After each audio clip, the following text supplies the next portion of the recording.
আমাদেরকে kit distribution করা হবে এবং আমরা সামগ্রিকভাবে সমস্ত কিছু আমরা হাতে বুঝে নেব, কি কাজ সেটাকেও আরেকবার আমরা বুঝবো। তার জন্য আমাদেরকে ডাকা হয়েছে, আমরা এসেছি। যেহেতু আমরা এর আগে আমরা যে কাজগুলো করতে চাই সেটা তো খুব স্পষ্টভাবেই আমরা এর আগের দিনও জানিয়েছিলাম যে আমরা সবাই চাই কাজটা সুষ্ঠুভাবে করতে, এবং সুষ্ঠুভাবে কাজটা করবার জন্য আমাদের তরফ থেকে যা অসুবিধে হতে পারে বলে আমাদের মনে হয়েছিল, তার ভিত্তিতে আমরা আমাদের কিছু কথা জানিয়েছি, ওনাকে ডেপুটেশনও দিয়েছি, আপনারা জানেন।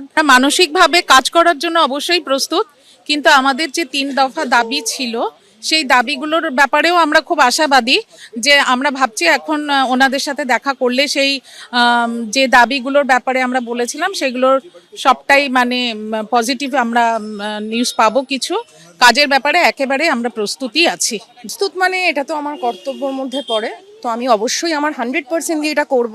কিন্তু আমার স্কুল হচ্ছে দেউলায়, আমার বুথ পড়েছে কসবায়, আমি থাকি সুভাষগ্রাম।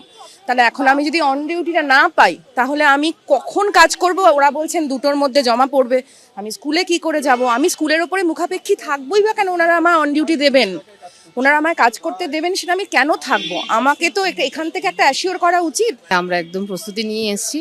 আমরা আশা করছি আমাদের আগামী দিনের যে দাবিটা আমাদের গত দিনের ছিল সেটা আজকে হয়তো পূরণ হবে। আমরা একটা সুষ্ঠুভাবে যাতে কাজ করতে পারি তার জন্য সরকার নিশ্চয়ই ভাববে আমাদের কথা। অন্তত 1 মাসের যদি অন ডিউটি পাই, হয়তো স্কুল যদি আমাদের একটু ছাড়ে, তাহলে আমরা কাজটা ভালোভাবে করতে পারবো। হচ্ছে কি বিভিন্ন যে মাধ্যমে আমরা শুনছি আর কি, তার জন্য সিকিউরিটির আমাদের দরকার। হুমকি উঠে হ্যাঁ, না এমনি আমাদের অন্য কোনো ভয়ের কিছু নেই। আমাদের তো পাড়ায় পাড়ায় কাজ, পাড়ার মধ্যেই কাজ, নিজেদের প্রথমে কাজ করতে হবে কালকে। কাজ যখন করার জন্য দায়িত্ব দিয়েছে, আমাদের কাজটা তো করতে এর হবে। আগে আপনারা ইলেকশন ডিউটি করেছিলেন একের পর একেবারে একটা নতুন চ্যালেঞ্জ। হ্যাঁ, না আমরা ইলেকশন ডিউটি করেছি, সেটা তো ইয়েলো হিসাবে ছিল হিসাবে আমরা সম্পূর্ণভাবে নতুন, সেই কারণে কাজটা বুঝতে গেলে, আর যেহেতু আমার নিজের পাড়াতে, তো নিরাপত্তাজনিত সেই রকম সমস্যা আমার ক্ষেত্রে হয়তো নেই।